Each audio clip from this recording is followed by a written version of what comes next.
So, what is the first obscure geek obsession that you can remember? Wow, you're really firing it off. We come in with the heavy hitters right off the bat, and yeah, you literally are like the mayor. You know everybody. You got me way too drunk. The Joystick Show.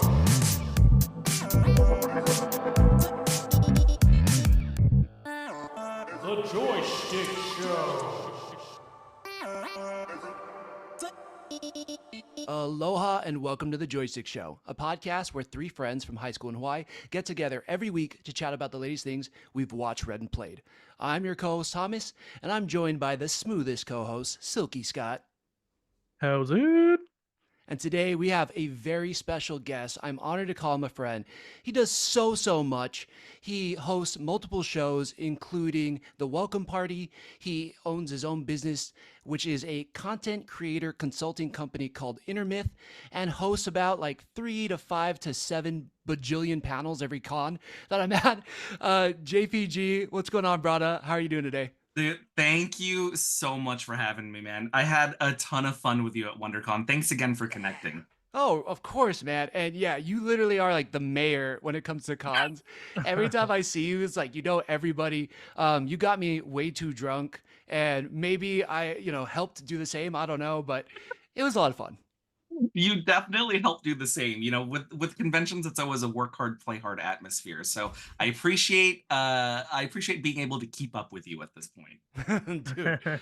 Yeah, I was just trying to keep up with you, let's be real. But to start off, we got a question because I don't really know your true like geek origin story. So what is the first obscure geek obsession that you can remember?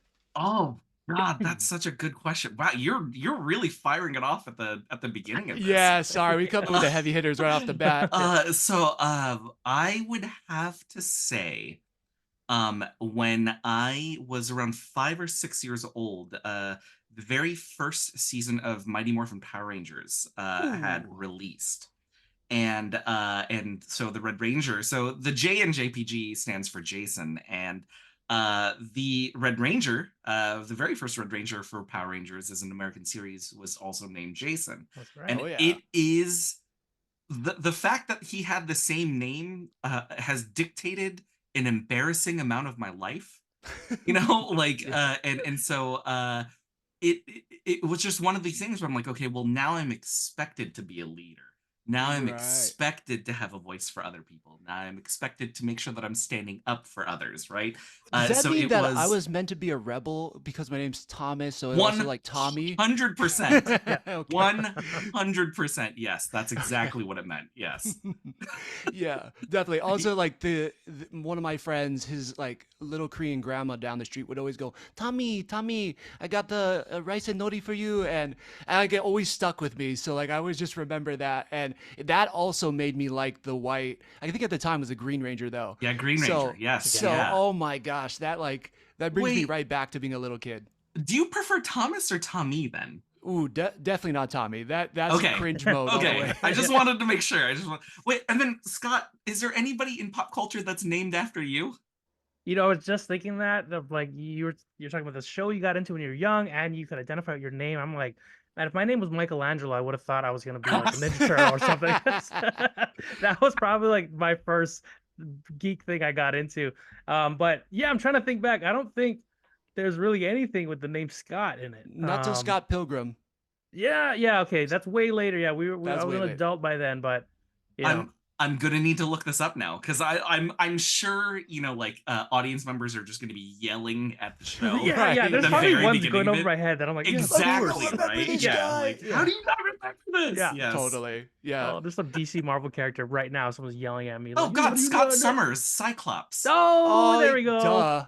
And I'm like the biggest Scott Summers fan. Yeah. I'm like the biggest Cyclops fan. Like, Yeah. Cyclops has always been right, and nobody can tell me differently. yes, there you go. Are you part of the Reddit group Cyclops is right? Because I am. Well, Is it really what? That's funny. I think I just always thought that. Like I'm a big fan of the Boy Scout characters, so Me too. Cyclops always got me. Yeah, me too. I liked Leo. I liked Jason from the Power Rangers. Mhm. Yeah, I liked all of those like kind of leader guys because I'm like the responsibility of leadership, being like the oldest brother, oldest cousin, and all that stuff. Yada yada. Okay. But that seems like okay. That was like your geek awakening, you'd say, or like Mhm. where did you first know like, all right, I think I'm a geek. Like I'm into this nerdy stuff. So I wouldn't. It's tough for me to say that Power Rangers was my geeky awakening, right? Because like I think what my geeky awakening was Mr. Rogers. Oh, So Mr. that's Rogers' actually sweet. Neighborhood Right. was the one that like really opened me up to, oh my God, TV is amazing, right? And so, I come from a household where it was mostly single mom. So when that happens and when you're around our age, right, like TV is the one who raised you at that Yeah, point, same right? here. Yeah. Uh, and so I would really say that like my real gateway into just pop culture in general was comic books, because comic books was actually how I learned how to read. Wow. And yeah, so I learned how to read a little bit later than most kids our age, and it was one of these things where my mom knew that I was really obsessed with looking at comic books. Mhm. And I would have my older brother and a family friend who I consider a brother as well. I would ask them to read it to me, and she got wise to it, Yeah. and she was like, "Hey, I will buy you a comic as long as you read it to me." Nice. And that was eye opening, right? Wow. Yeah, and so comic books like I mean like I remember having to work in the yard for hours to earn my first couple bucks in order to buy a Spider Boy #1 from Amalgam Comics when they did Yeah. that Marvel and DC Oh crossover my where gosh. they combined the Nice. characters, Yeah, Yeah, it's yeah. and like it's crazy and Drake's not here because he would flip Yeah. out. That's like his favorite thing in the world. It's oh like my God, Yeah, I'm all about that. I'm Yeah. obsessed. I'm obsessed. Tell Drake, everybody in the chat, like everybody in the audience, tell Drake that he missed out tonight. yeah, yeah, yeah. Right? Yeah. Yeah, he missed his shot to talk about Amalgam comics and all that stuff that he like Yeah. really, really loves for sure. I know. There's actually a funny story like that I've told here before, but like we used to donate cans because like I couldn't bring them to the recycle place and I was like a little kid, Mhm. so we'd put all the cans and bottles together and I would take it to this guy down the street. And I would just drop it off because I knew he was recycling it. And one day he was like, "Oh, I'll take you to get something." And I was a little kid. I was like, "Oh, sweet, yeah, let's do it. Let's go to the store." I might have been like 8 years old. This sounds like it's gonna become sketchy, but truthfully, Yeah, like, right. Yeah. Good neighbor though, right? Good no, no, neighbor? totally. Okay. It sounds This like was it was. completely wholesome. It Yeah, was yeah. actually. It was probably like the one in a million time that it actually went really well. But he took me to the local grocery shop or grocery store back when they had racks of comic books. And so I Uh, grabbed like a little sleeve of Oreos, but then I saw the comic books and I was like, "Hey, can I get one of these too?" And he was like, "Yeah, yeah, yeah." So I got a sleeve of Oreos and an X-Men comic. And I was just like, "Yeah." I come home, my mom's freaking out. She's like, "What happened to you?" I'm like, "Oh, the recycle guy took me to get comics and cookies." And she was like, "What are you doing? Like, you can't do that." But Yeah. it turned out completely fine. But Yeah. oh yeah, God. those are the days. Those are the days. Scott, do you got the next one fired up? Yeah, okay. So we talked a bit about your origin story. Let's fast forward to today. We know you are the host of the Welcome Party Mhm. and Tabletop News, among other Mhm. things. If your real life skills were converted into D&D stats, what would your Ooh. lowest stat be and your highest stat My lowest set would be intelligence. be? Come on. Yeah, No way. And I think my highest stat would probably be charisma. Mostly because as a kid, I very like there was no way that I was going to be physically imposing, you know. And I'm scared of you now. oh no, I'm see Thomas knows this because we know each other in real life. I'm about 3'8" on a good day, No, right? no. But I would say, with I say intelligence jokingly, but I also think back to my just like my learning process as a kid, right? Mhm. And it was I was slower to get things, I was slower to understand things, I learned things a lot later. But it's a process that I really appreciate, right? Mhm. As opposed to with charisma, I had to learn how to talk myself into and out of things Mhm. as fast as I possibly could. Yeah. Right? Because when you don't have those strength modifiers, right? When you don't have the agility modifiers, right? Like you have to learn how to talk your way into and out of things. That is a very good question. I got one for y'all though. Oh shoot. All right. Yeah, Okay, real quick, can I make one comment? Please. Dude, I should have said this before. If I could speak as well as you and be as social as you, I would have taken every learning disability because you're amazing now. Like everything has paid off so damn well. Like, yeah, I just want to speak half as good as you. And then I know. Oh, I wish I man. started reading comics before, like earlier. yeah, I wish my mom read me more comics. Yeah. I mean, okay. what's going on? I'm gonna talk to my mom about this. Oh god, we're recording this right before Mother's Day too, so now I have two dudes just mad at their moms right Yeah. now. We're just gonna question them strongly. Okay. Yeah, yeah. Oh, Just be like, what gosh. happened here, Bob? Okay. No, Be okay, better- so like better I speaker. think like you had mentioned tabletop news, Scott. Thank you so much for that. Mhm. This was a show that was kickstarted last year, and I was lucky enough to be cast as one of the hosts for this show. And we did 10 episodes. I was on 4 of them. I loved the experience. It was so beautiful. But tabletop RPGs, I would say if comic books are my first love, Mhm. tabletop RPGs are my second. And Okay. I would say the one thing that I always like to ask is like, if y'all played D&D before, or any tabletop role playing games? Yeah, I'm in a campaign right now with my Oh, friends. great. Yeah. Okay. Yeah. And then He Thomas, never- do you He at never least invited me. know a little bit about it? Do you at least know a I little do. bit? Okay. Yes, because Okay. of Scott and because of Critical Role and like Vox Machina and that kind of stuff. Yeah, so if you were just like isekai'd into like one of these worlds, what would your class be? Like what would your role be? Oh man, that's a great question. I think I really like half animal, half like animal stuff. Did I say half Oh, animal, okay, half so, animal, like- like half human stuff? Yeah, Yeah. So like you'd I'd be be like like a probably werewolf. like a druid or a Oh, werewolf druid. or something like that. I like Yeah. that, man. I like it, right? Very Yeah. self-reliant, very Oh. much like have the magic to handle any situation. I love that, dude. That's a good Damn. choice. Wow, thank you. Oh man, I feel Yeah. so good about my choice. I need to make this character now. Yeah. Well, probably along the lines of what my character is now. Like, I've thought about when we were planning out a character, I'm like, oh man, I'm gonna like maybe go dark, maybe Yeah. like be evil. But then like I always go back to being like this good guy. Like just because like it's the easy way to do it. So my guy's like a half lion, half man. It's funny you mentioned that. So Oh, Liam is Oh, My idea. and he's just like, he can't help but like be good. So Nice. and so like do you know what class you're playing right now in it, or like do you know if it's like a paladin, a warlock, a wizard, yeah, a it's a ranger? paladin. See, A oh, man, my paladin. friends are gonna listen back, kick me. They're like so into D&D, and they invited me in, and every week they get pissed off at me because I don't know as much as they do. In a very friendly way, they're like, Scott, you got to know your roles. Like, Oh yeah. yeah, Well, with a paladin, so Embarrassing. paladin Yeah. is one of my favorite classes in Dungeons and Dragons, right? And like with my work, like I usually I'll really only do D&D games with charity streams, right? So Okay. you won't usually catch me in like a longer form game. I usually only do like one shots. Okay. Nice. In December, we were raising money for Doctors Without Borders, and I played a paladin as well too, because that's usually my easy go-to. Yeah. But I played Santa if it was his first year being Santa, That's Oh, awesome. nice. and it was so much fun, right? Like Yeah. he found his like sack of presents was really a bag of holding, and it was a ton of fun. Oh, to that's get to cool. do. Yeah, there's a lot of tie-ins there. Yeah. Right? Oh, yeah, that's cool. yeah. It's like Santa 0 year.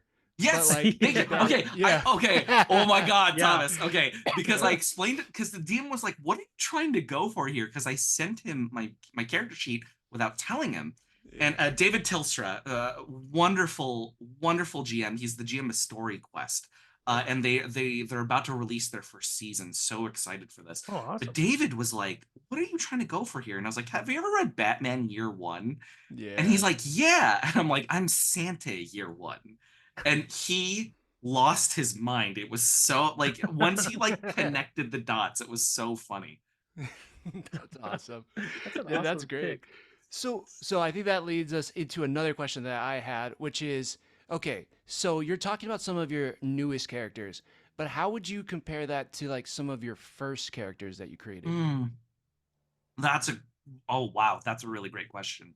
I've broken into the TTRPG space in the last few years, and it has been an absolute blessing, right? Such a it's an incredible community that's very accepting, that's very they're like built-in cheerleaders for your choices, right? Yeah.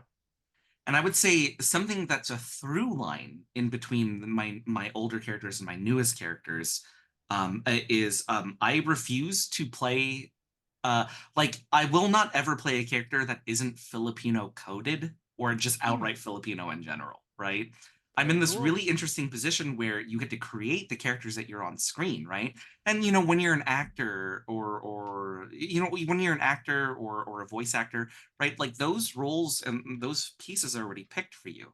As Mhm. opposed to when you can create a character, I just like make and like like there are times where it's like, oh, well, we're like space characters. You're an alien. Well, what's happening? Oh, okay. Well, like instead of a planet, he comes from like an archipelago of planets, right? Or like something Okay, like yeah, that, right? Right, And, right.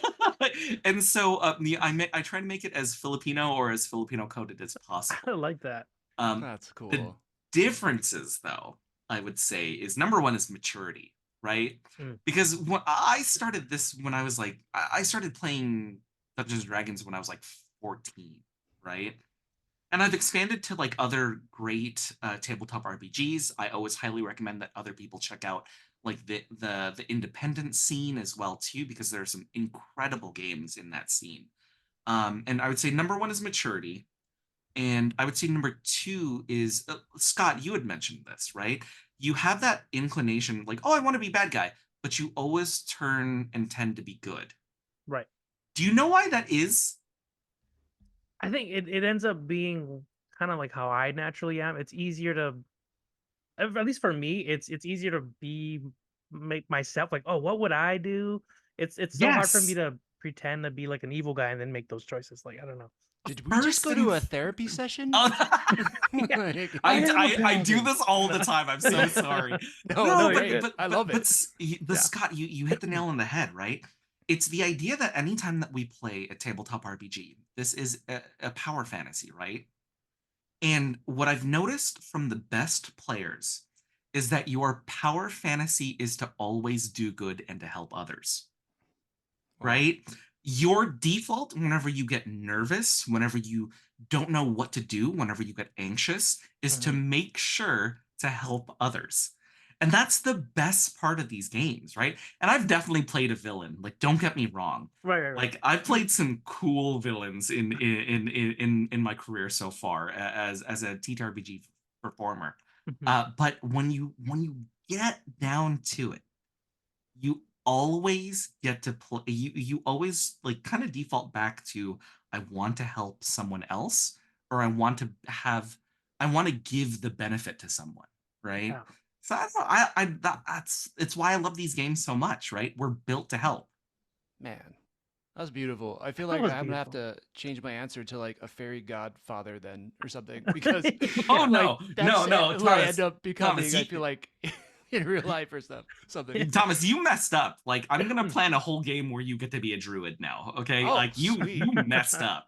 Yeah, I'm happy about it. Yeah, invite me. I'm on board. Let's Yeah, go. we are physically an hour and a half away from each other. Like That's you true. cannot escape me at this point. That's true. That is not that far. I was there last week. I have no excuse. So I think this is a perfect time, Scott. Maybe you hit him with the last question because I think even though this is a little out of order from what we had planned, I feel like this is the right move. What do you think, Scott? See, Yeah. just professionals jumping around the questions, the Yay. flow of the conversation. This is perfect podcasting. I'm telling the audience Wow. now, right? Wow. Thank you. Oh my, Man, stop that's giving us high all praise. these compliments. I'm gonna blush on camera. My face You're can't really get setting any me up redder. to flub this question. Okay. Okay, so we're gonna shift gears a little bit. Okay. Okay. As a pop culture educator, content creator, and the founder of Intermyth, a pop culture consultation company, what are some of the setbacks people encounter on their pop culture creation journey? and what are some basic things they can do to overcome those obstacles? Well, it's That funny. Oh, so good. Please, Thomas, yeah. please go ahead. Sorry. What I was gonna say was funny was that wasn't the question I had in mind, but let's roll with it. Oh, Oh, my bad. I love that question. So to give you guys a bit of a background, so a few years ago I started a pop culture consultancy firm called Intermyth. I call it Intermyth because inter is in the middle of, and then myth is your story. So I am the kind of person who comes in at the middle of your story. You have decided that you wanted to put your voice out there, but you don't know where to go, right? And so my whole business model is based on the hero's journey. And if you've never seen the hero's journey before, I highly recommend looking it up. Really, it is the story of your life. I say your, as in anybody who is watching this. This is how your life will unfold, right? And so Intermyth has been an incredible blessing in order to help others put their voices out there, right? Thomas knows this as well. We've like we've gotten to interact with each other at conventions. Is that a lot of my work centralizes is central to marginalized people, right? I help out a lot of LGBTQIA plus teams. I help out a lot of like BIPOC teams as well in order to get their voices out there. Awesome. Scott, to your question, the number one thing that I think stops people from creating content is they don't understand two things. Okay. They don't understand their goals and they don't understand their brands. Right. Yeah. And so your goal is if you did this for free and you did this for no money, if you did this for negative money, right? If you're putting in your own money and you're not seeing any results, right? Preach. What is the thing that you want to get out of it? Okay. Mhm. And you and that could be one answer, that could be 5 answers, it could be whatever, right? But these are going to be goals that you are going to be measuring yourself towards, because at the end of the day, when you and you both know this, right? Like you record 100 hours in a week. Now you got to edit this stuff. It's 3 a.m. You have an episode that needs to come out tomorrow. What's Preach, keeping you preach. going? Right? Yeah. And number 2 is you don't understand your brand, right?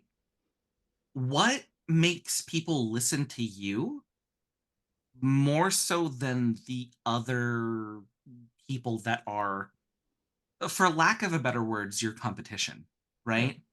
Oh, I mean, shoot, I'll go through this with you right now. Thomas, you had introduced your show. How did you introduce your show? Like, give me your tagline one more time. Let's say aloha, everybody. Welcome to the Joystick Show, a podcast where 3 friends from high school in Hawaii get together every week to chat about the latest things we've watched, read, and played from pop culture. Okay, so I can already pick out 3 things from here, right? Number 1 is 3 friends, right? Yeah. You are building a sense of camaraderie and community, right? That's what you want to get out there for your show. Okay. Number 2 is each week. You are providing consistency, right? If somebody has an awful day, cool. Okay. Well, and when's your release? What's your usual release day? Yeah, we release regular episodes every Thursday, and then we try to do spotlight episodes whenever we have them on Tuesdays. Great. Okay. So like every Tuesday or Thursday, somebody is like, oh, I've had a rough week. I have no idea what I'm going to be looking forward to. And then you release an episode. You are building consistency for somebody, right? Yeah. And then number 3, it's going to be entertainment, right? You're talking about the things that you've watched, read. I'm sorry, it was watch, read, Or played. or played, right? Yeah. And you keep it very specific, right? Because it's not like, oh, like I'm here to read about sewing instructions, or I'm here to read about like a global politics, right? You are here specifically to talk about the things that let you relax and let you have fun, right? Totally. So if you don't understand those things and you're not doing those things while you're on that show, you've completely lost the thread. And I think that's what happens to a lot of people. Wow. Oh my gosh. You just reading that back to me, it was like, is that what we do? Oh my God. I know, so And, insightful. We're and, freaking and great, Scott. No, I'm just Yeah. kidding. No, but even you reading that back, which is amazing how you were able to break it down so quickly Hmm. and to take all that in. I mean, it's so impressive. But even just hearing it back makes me want to edit some things. And I think we're missing the part in the intro where this show really should be about joy. It's about what brings us joy. And I feel like I've thought about the name a lot, and people are like, why joystick? You guys don't always talk about video games. And it's like, that's true. But the thing about it is like, we want to provide joy. We have joy Mhm. doing it. And the shtick is our banter between each other. yeah, Right. So like, it's joy through pop culture, yeah, right? exactly. Yeah. And And so, talk to yeah, each other about it. Yeah. exactly. Yeah. And Thomas, you and I had actually met because of another piece of your brand that I think you guys are doing so well in. And Thomas, you had met a mutual friend, Derek McDuff, the Shout out to Underrated Movie Derek. Podcast. Shout out to Yeah. Derek, right? Oh, yeah. You had met Derek through Reddit threads, correct? Yeah. Yeah. On the Yeah. podcast guest exchange. Yeah. Nice. So that specifically talks about like that connects to the three friends, right? You are building community and camaraderie, right? And so I joke about this all the time. I made two friends during college, right? Number one was Derek, who I'm has Derek been on the show before or Oh, yeah. Multiple okay. times. Oh, yeah. So number one was Derek, and then number two I married. Yeah. So fifth. So I'm at 100% catch rate for all the friends that I made in college. Nice. Perfect. Nice. I know, which is awesome. Your wife is awesome too. Oh, thank you. No, she really is. And like, I remember leaving last day of WonderCon, and I was like, "Okay, bye." I was just gonna wave because she was like halfway through a door, and she's like, "You're not gonna give me a hug goodbye." I was like, "Oh yeah, I should do that, huh?" And like, she's just great. You guys like are so funny together. You guys have great banter.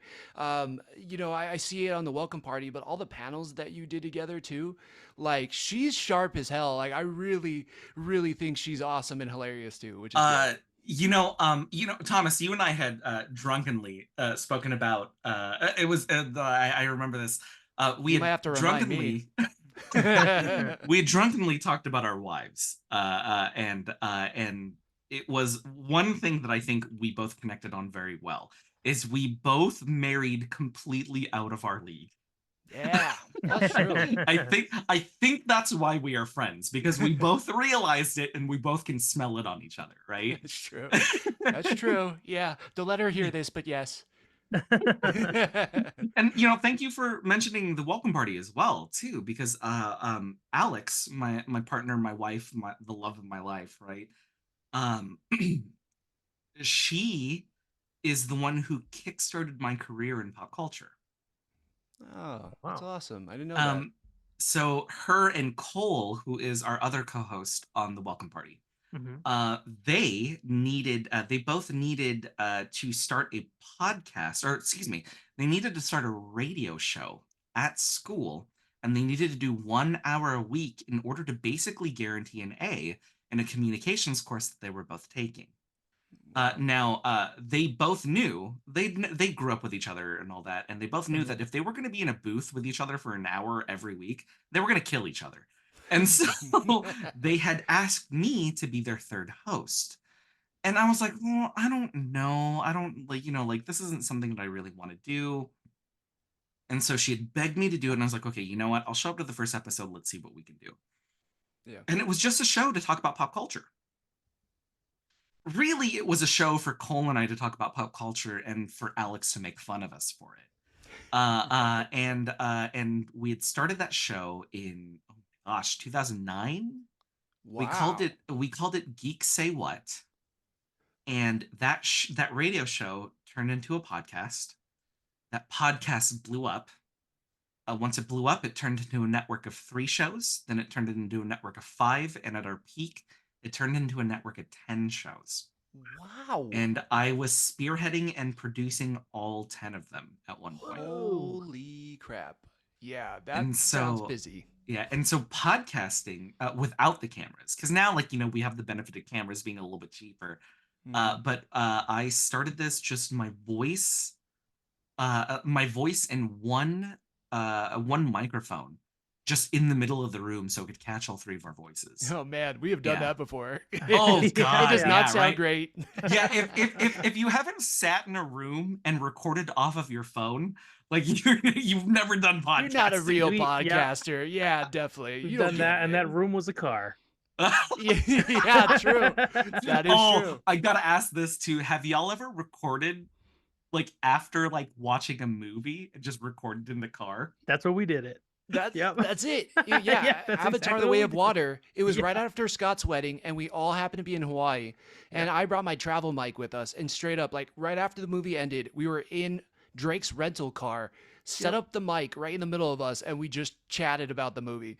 I was See, like, "Here's our bonus episode." Scott, I knew I was gonna like you because I could smell it off you. You're on the Married Up Club. Yeah. For sure. Yeah. Yeah. I That's knew true. we were gonna get along. I knew we were gonna get along. I think we're But, all okay. in the club, including Drake too. Yeah. Sorry, Oh, Drake, okay. but for I real. was I was gonna ask that. I was gonna ask that because usually on a podcast, if it's 3 people, it's 2 people that are married and 1 person that's single. Right. And it Yeah, was that way so- when we started, but Scott has since gotten married. And Hey, way to level up. yeah. Yeah. And she's been on an episode, and Drake's wife's been on an episode, and Aw. my wife's been on an episode. Mhm. So it's like, it's pretty cool. It's like definitely extended to the spouses, you know? Yeah. Working with your spouse is one of the wildest experiences, right? Yeah. Because like you think you know this person and then you hear them say things that you're like, you have in the years that we've been together, you have never said that to my That's funny. face. Yeah. You're like, oh, you felt that the whole time, huh? I didn't know that. Yeah, I mean, Yeah. but yeah, I mean, I owe the entirety of my career to Alex because she Well, that's forced awesome. me to be on a podcast. Damn. That's crazy. That's amazing. Wow. I'm happy you cleared that up because we really try to do as much research as we can. And I was digging through the profiles and like, where did this start? Like, I saw one podcast name. I'm like, when did it become the Welcome Party? When did Tabletop News? And you've really explained all of that. And it's like, dude, you've had such a amazing journey. And it's like, the ability you have, the professionalism you have, it's like it's crazy to think it wouldn't have come if not for Alex, and also like the convincing of her and Cole. You know, it's like Oh yeah. you belong in this space, so it's pretty amazing that it was kind of random, so to speak, even though you definitely have earned it. Oh, thank you, man. It's been a wild ride and it will continue to be a wild ride. Yeah. Oh yeah, definitely. So this is the question I really thought maybe we should ask after you had talked about who you were supporting through your business Intermyth. And this was kind of maybe a heavy hitter at the end, but but whatever, I like really wanted to know this. And this question comes from Drake, which was, as this month of May is AANHI or PI month, what does it mean to you to be a person of influence in the industry as well as somebody within AAPI? Oh man. Please thank Drake for me for this question. Yeah, he'll hear it if he listens back. May is a really important month for me, right? So just like you said, it's AANHPI Heritage Month. That stands for Asian American, Native Hawaiian, and Yeah. Pacific Islander Month, right? A lot of Jeez. people will just say AAPI, Mhm. but I always make sure to sneak in the NH there as well, because Hawaii has a storied history of being an important piece of American history and just history in the world in general, right? Totally. This month is incredibly meaningful to me. This is the month where I try to do the most charity streams, where I can raise money for Asian-led charities as well too. Yeah, that's why you're here on this show, right? No, but it's okay. So I would have to say it has become even more important than the last few years, right? With quarantine and with the pandemic happening, right? Like COVID hit us all in in a lot of different ways that, I mean, history still has not been able to parse out, right? But one of the number one things that I very much experienced during that time is the increased hate to the Asian American population. right? Mhm. We saw an increase in hate crimes. We saw an increase in vitriol on the internet towards towards our people. Like it was and honestly still is an awful time for our community, right? But it is a great time for our community because it has really given us a point in order to band together as a community. Yeah. And so to get to be okay,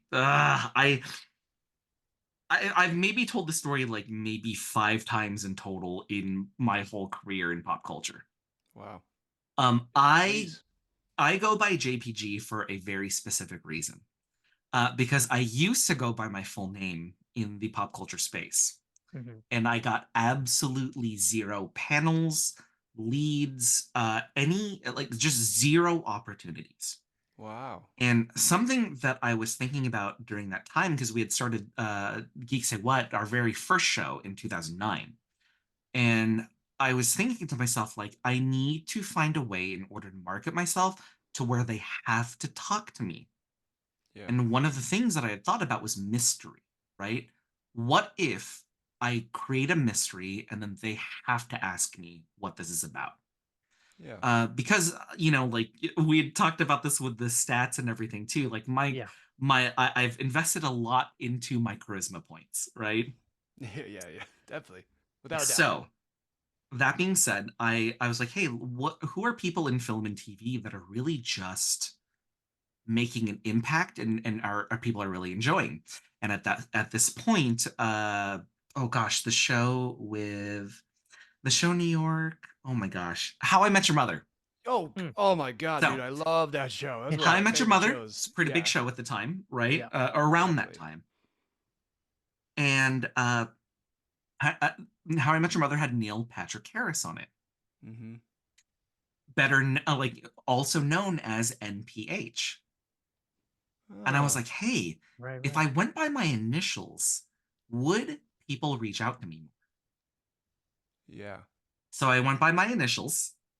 And once I didn't have an ethnic name on like on these panel applications, on these speaking engagements, that's when I started getting hits. And the Wow. number one question that I always got during these interviews, during these talks with these conventions was, well, why do you go by JPG? Right? Oh, what does JPG stand for? Right? So having to I would absolutely love going by my full name, but I understand that I've built a brand and I understand that, it is a fun sort of thing to, oh hey, like what does this stand for? And if this is your in order to feel comfortable to talk to me, I would go by JPG for the rest of my life. Yeah. Man, that's an amazing story. That's really cool. It makes a lot of sense, and yeah, it's unfortunate that that has to be the case, but it is beautiful that you found a way to still make it work for you. Now, Mhm. it just makes me wonder what my excuse is, and why nobody will still talk to me with a name like Thomas Craig. Yeah. But no, that is no, truthfully though, that is awesome, man. And Yeah. yeah, it when I see you, when I see you at the cons or interact with people, it's like I would never guess that you have or had any inability or difficulty getting in there. But that's goes to show what you've had to overcome and what you've built upon and what skills you've had to build upon. And I think that's so impressive, man. Because yeah, I don't know, your charisma points, like I want half of that, and I'd probably be very very successful in doing what I love. So yeah, it's kudos to you. I sincerely appreciate that. Thank you. Yeah, absolutely, man. Definitely. All right, Scott, do you want to hit him with the next one? Because, yeah, I don't know. That left me speechless, your answer. Scott, how about this, man? Go Yeah. off script. Go off Go script. script. What are you feeling, Ask Scott? ask me whatever question you want, man. You know what? I Okay, like so this. I like it. going back to D&D, this is something I did want to ask you Hmm. because this is my first campaign I'm doing with my friends, and I am having a lot of fun, and I try to tell other people about it, and like it's kind of sometimes hard to pitch it to people, and maybe like, or maybe they're interested and they're having a hard time, like even like where would I even start? What would I even like? So is there like a place you'd recommend, or like like how would one start getting into D&D to kind of wrap their head around it, or maybe like start playing a game? Like where would you go? Like whether is it like you watch some campaigns online, or like pick up some books and read up on it, or is there like a maybe an easier right answer to that? I love this question because, you had mentioned that I'm one of the hosts for the Welcome Party. Mhm. And the Welcome Party is specifically for introduction and to combat pop culture gatekeeping, right? Perfect. So, like, 100%, like, I love making sure that if somebody is interested in it, I want to get them into it, right? So I Yeah. love this question. With D&D and with tabletop RPGs in general, I always Mhm. like to give this background. Like, Dungeons and Dragons is the biggest tabletop RPG, right? But there's a cajillion other tabletop RPGs out there that might actually fit people's personalities better. Maybe But I'm a Cones of Dunshire player. Is it's a that a good real Parks and game? Rec reference. Yeah, it It is. is. It is a real game. It is Is a real it? game, and Oh you my can buy god, dude. Yeah, Okay, they I made was a real really game, right? joking. Yeah. That's amazing. Oh god. But you're okay. The number one way that I usually pitch tabletop RPGs is: have you ever played a video game where um you couldn't do something you wanted to do, Oh yeah. Yeah. right? And so, like, Oh yeah. Scott, what's the last video game that you played? I'm sure you've talked about this on the show in previous episodes. What's the last video game you played? Honestly, probably Helldivers too.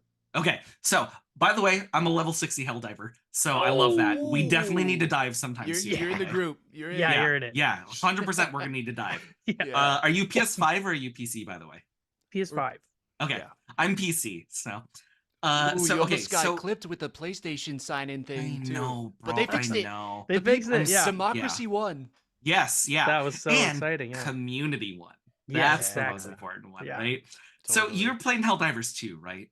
And hey, okay, well, as we know in Helldivers is that if you run off of the circular map, you're just gonna start getting bombed for trying to desert, right? Right. So, well, what if you're like, hey, I want to go off the map to see what else is there? You can't do that in Helldivers, right? But you can do that in a tabletop RPG, and that'll lead to a new story as long as you have a great GM, right? Mhm. So I would say tabletop RPGs are just like video games if you could do whatever you wanted. Damn, That's that's a good way to pitch it. sick. Yeah. Yeah, that's a great way. That got me so fired up. Like, Yeah. you're telling me, why can I not jump? I can only roll. That doesn't make any sense. Exactly. I want to Yeah. jump. Yes, exactly, right? Oh, I can't climb over this wall. Well, there's a stat for that in every TTRPG game, right? And so Wow. I would say the other thing that I would say is that if Dungeons and Dragons is not your cup of tea, there are games out there in the same vein that you're absolutely going to love, right? Mhm. I'm sure you both, say for example, are huge fans of like the X-Men or Teen Titans or something like that, right? Mhm. Masks: A New Generation from Magpie Games is a game I highly recommend. Instead of hit points, like, hey, I have 25 hit points, right? Mhm. You have 5 emotions. And if you feel all 5 emotions, you have to excuse yourself from the scene, which is basically like passing out or something like that, right? Okay. Yeah. So instead of like, hey, I got hit for 5 hit points, it's, hey, I got hit and now I feel angry. Or hey, I got hit and now I feel insecure in front of my team. Mm. Right. Thanks. So it's a great, interesting mechanic. Let's say you're a person who doesn't like violence, right? One of my favorite games out there from Sandy Pug Games is Monster Care Squad. Now, have you ever played It's a great Monster name. Hunter? Oh yeah. Yeah. Okay. So if you're a big Monster Hunter fan, think of the exact opposite. So in this world, there is no concept of violence, so you cannot be violent towards another person. But there are monsters out there like the monsters in Monster Hunter who are gigantic and who are hurt. Wow. And you are going out there with a team in order to make sure that they're not hurt anymore. So you're a team of doctors or nurses or surgeons or whatever, right? Yeah. And you go out and you just heal monsters. It's So much fun. But yeah, there's a million games out there like that. Dang, that's crazy. That That's last pretty game cool. sounded like the opposite of Pal World. Yes, You 100. know, like- Yes. Oh my It was god, like- Pal World made me so deeply uncomfortable. Yeah, me too. I didn't go into it because I was like, okay, it feels like a Pokemon ripoff. But then what? I could get an AK-47 and murder them? That's like Oh, that's yeah. so wrong. Yeah. We my friends and I had played up until probably about like level 25. Uh-huh. And there was a point where I was like, I don't feel good anymore. Yeah. What have I become? Yeah. Yeah. Okay, I gotta ask though. Okay, what's your primary in Helldivers 2? What's your primary weapon? Let's see. I'd use the breaker a lot. I really like the Okay, breaker. not Yeah. the breaker incendiary, but the breaker. Well, for bugs, I just got the incendiary, so now I do use that for the Okay. Terminids. But then, for the longest time, it was just the breaker or the defender, because I like to like run and gun. Ooh, I like that. So the defender is the SMG. Yeah. Yeah, It is the okay, one-handed right. thing. Yep. Scott, how about you? Yeah, I've been using the breaker, but I just got the I don't know what it's called, but it was the first group of war bonds up to the 8th page. It was that plasma one that shoots bullets that explode on impact. It's one of the Oh. plasma machine guns. Like Well, the there's scythe like or a something. there's a Scorcher, there's the Scythe, there is the Eruptor, which just I came think out in it's the the newest erupt. It's ones. like it's like blue lasers bullets almost, and they're supposed to have like explosion impact. So like you can kind of take okay. out mechs and whatnot. But I just started picking that up. But otherwise, it's the breaker. usually. Gotcha. Yeah. Yeah, mine used to be the breaker, but now I do the Punisher, which is like the first shotgun you can get in like the Mhm. first or second page. Yeah. I bought it and I never looked back. I just love the stagger on it. Like Wow, nice. I joke that whenever I play games like this, I'm usually the shotgun medic. Uh-huh. So Yeah. I use the That's shotgun to usually keep Scott. yeah. See, Yeah. so I usually keep I use the stagger to keep him away from everybody else, and then Mm. I carry more stims in order to like heal other people as I go. So Oh, nice. Yeah. My secondary is normally a grenade launcher. So when waves are coming, I'm trying to like just ah, keep it at bay a bit. But I'm yeah, the my support weapon is the anti-tank, the expendable anti-tank. oh, that's a good one. Yeah. You The get 'em EAT. quick. Yeah. Yeah. It's very quick, it's one shot, and it's a ton of fun. And So, you yeah. get one for your buddy. Yes. Thank you. Yeah. Yeah. That's awesome. awesome. We Wow, gotta play. we might as well just turn this into a Helldiver podcast at this point. No, I'm just kidding. I But, know, like, right? Yeah, we Welcome could to our easily- Helldivers podcast. Yeah. Halfway through, shifts. we're just gonna shift over to Helldivers too. But we'll end with this one because we know you're busy, and I do want to play Helldivers 2 now. All right, so we'll end with this. As a fellow content creator, what do you find most challenging in creating content consistently, as well as content that is engaging? Oh. Okay, so we're talking about consistency. We're talking about content being engaging. Okay. Yes. Consistency wise, the number one piece I see other people struggle with is their ability to not their ability to not calendar and to not be strict with themselves, right? Because when you're creating content, especially for free, it's very easy to just be like, hey, I'll do that tomorrow, or hey, I'll do that next week, right? Yep. But imagine I can saying attest to that to say, like, imagine saying that to say your boss at work, right? If they ask you, hey, do something and you need to have it done by tomorrow, are you Mhm. gonna say, whatever, I'll do it 3 weeks from now? I'll just take a break from this, right? No, Yeah. you don't have that. You have that built-in sense of both, for lack of a better term, you have a built-in sense of fear Yeah. when it comes to like, oh, hey, I'm gonna lose my job. Well, Right. Mhm. instead of thinking about, hey, I'm gonna lose my job, think about, hey, I'm gonna lose my ability to connect with other people, Wow. right? Because really, when you're doing this stuff for free, you're hoping for somebody commenting, for somebody liking a post that you've made, or something like that, right? Yeah. You're hoping for that sense of community. And if Mhm. you don't post the day that you said you were going to post, well, that erodes that trust between you and the audience, right? Yeah. So when you think about it, your boss is the people who want to like your stuff. Yeah, absolutely. When it comes to being engaging, God, like this would take another hour on the show, right? Yeah. The struggle to be engaging, I think, comes as the detriment to consistency. Because let's say you're doing this every week, right? Sometimes you run out of things to talk about. Hmm.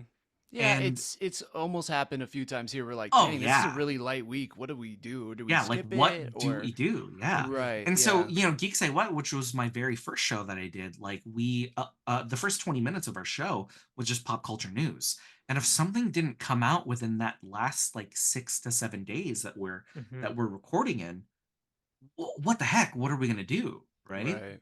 Hmm. So when it comes to being engaging, I had mentioned this before in the show, but go back to pillars, right? Go back to the things that you stand for, right? So let's say, with the joystick show, right? You go back to community and camaraderie, you go back to consistency, and you go back to entertainment, right? If you cannot think of something to say at that point, think of those three pillars and make sure that you are at least addressing one of them, if not more. I like that. That is a really good way to look at it. And you're right. At the end of the day, we always say we love talking with each other, but we love just as much hearing from all of you. And that is so true.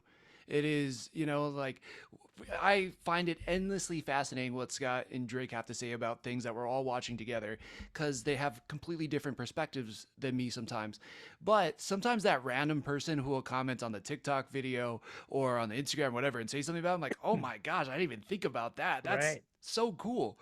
So you're right. Yeah. If it's not for anything else, engaging with people, showing up every week because I don't know, we just keep doing it. I don't know why sometimes, but and we like to have fun with each other, I think, at the end of the day. So you're right. I think we do fall back on one of those pillars sometimes without even thinking about it. Yeah. Yeah. Wow. So insightful. That was Well, so insightful. dang, I feel like you made me realize so many things about the podcast that we've been doing for 2 years now that I can't even look at it the same way, which is great. JPG, you've been amazing, man. I could talk to you forever. I hope to talk to you even more at cons of the future or just on the side. We'll do dinner, we'll do drinks. Thank you so much. Why don't you tell everybody one more time where they can find you and support your work? Oh, thank you, Scott, Thomas. Thank you so much again for having me. And please tell Drake I say hello as well. We'll do. Once again, I'm JPG. I am a pop culture educator and consultant. I own the pop culture consultancy firm Intermyth. So if you want to check out how you can improve your pop culture content, join us at intermyth.org. You can also find me and all of my work either in the pop culture space or in the TTRPG space for tabletop role playing. You can find me at Speaker JPG on all social media. Very nice. Very Awesome. nice, man. Yeah. All right, Scott, I'll give you the floor, and then we're going to give the final words to JPG. Yeah, for all the listeners out there, if you want to get on JPG's level, do yourself a favor. Mother's Day's coming up. Get yourself a comic book, give it to her, have her read it to you, and then you just level up. That's what I'm gonna do. Tell you. Thank you for coming on. I just met you, and I feel like I've known you for more than just the hour we've been speaking. Like, you're such an awesome person. So, Thank you so much. Yeah. All right. So to close it out, JPG, all you need to do, and we ask all our guests to say this before I spin my mic around, is say thank you for sticking it with us. Thank you for sticking with us. All right. Okay. Aloha, everybody. We'll catch you next time. The Joystick Show. The Joystick Show.